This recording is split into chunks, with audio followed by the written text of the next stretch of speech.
केंद्र की जातीय जनगणना कराने के ऐलान का समर्थन विपक्ष भी कर रहा है। राजनीति के जो जानकार हैं वो ये कहते हैं कि बीजेपी ने ये जो ऐलान है कांग्रेस से उनका मुद्दा छीनने के लिए किया है, लेकिन क्या वाकई ऐसा है? क्योंकि यहाँ एक और एंगल निकल करके सामने आ रहा है। सवाल है कि कहीं बीजेपी नीतीश और नायडू को खुश करने के लिए जातीय जनगणना तो नहीं करा रही? कितनी सच्चाई है इस वाक्य में और कितना बीजेपी को इससे फायदा होगा, आज एक्सप्लेन बाय एबीपी लाइव में हम चर्चा इसी मुद्दे पर करेंगे। नमस्कार, मैं हूं आपके साथ आशीष सिंह आनंद।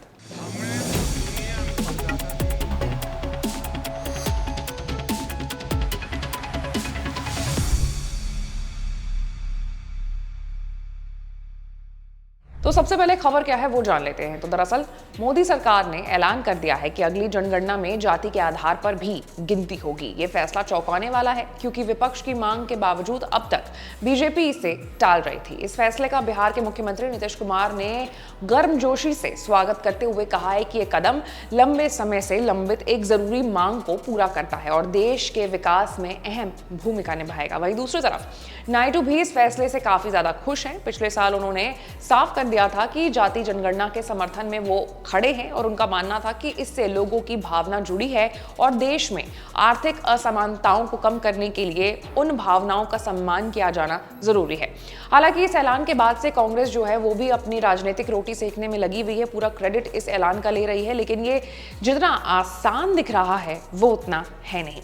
इसके पीछे मोदी सरकार की एक बड़ी प्लानिंग रही है और इस प्लानिंग में नीतीश और नायडू को खुश करने की योजना बनाई गई है, क्योंकि ये दोनों एनडीए का एक बहुत अहम हिस्सा है और इन्हें नाराज करना BJP at current point of time afford नहीं कर सकती है।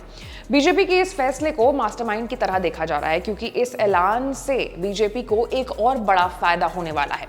अभी तक तो बिहार में विपक्ष लगातार ऐसा आरोप लगा रहा था कि बीजेपी आरक्षण विरोधी है, वो आरक्षण खत्म करना चाहती है।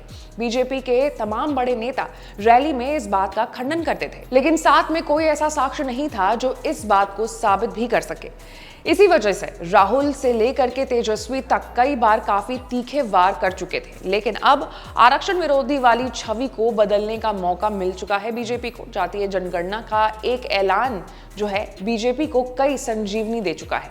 पार्टी बिहार चुनाव में अब नैरेटिव अपने मुताबिक सेट कर सकेगी। यहाँ पर एक और समझने वाली बात यह है कि मुख्यमंत्री नीतीश कुमार ने भी बिहार में अपने स्तर पर जाति जनगणना करा रखी है।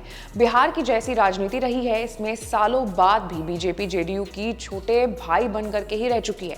पिछली विधानसभा चुनाव में ज्यादा सीटें मिलने के बाद भी सीएम की कुर्सी नीतीश कुमार के पास ही गई। अब जानकार इसका बड़ा कारण ये भी मानते हैं कि पिछड़े और अति पिछड़े गैर दलितों में नीतीश कुमार का दबदबा आज भी कायम है और बीजेपी वैश्य और सवर्ण वोट बैंक के आधार पर ही राजनीति करने की कोशिश कर रही है। तो ये जातीय जनगणना कराने का जो ऐलान है बीजेपी का एक सोचा समझा खेल कह सकते हैं, एंड फैक्टर है इसमें, जिसमें उसे नीतीश और नायडू को खुश करना था। एक तीर से बीजेपी दो निशाने लगा रही है। अब आपको ध्यान देने वाली बात यहाँ पर यह है कि इस साल के अंत में बिहार में भी विधानसभा चुनाव होने वाले और उसके लिए भी जो बीजेपी है वो तैयारी सेट कर चुकी है, ट्यून जो है सेट हो चुका है। अब इस पूरे मामले पर आपकी क्या राय है, आप कॉमेंट में हमें जरूर बताइएगा। ऐसे तमाम बड़े खबरों से अपडेटेड रहने के लिए आपको हमारे चैनल को लाइक, सब्सक्राइब और शेयर करना होगा। मैं थी आपके साथ आशीष सिंह आनंद।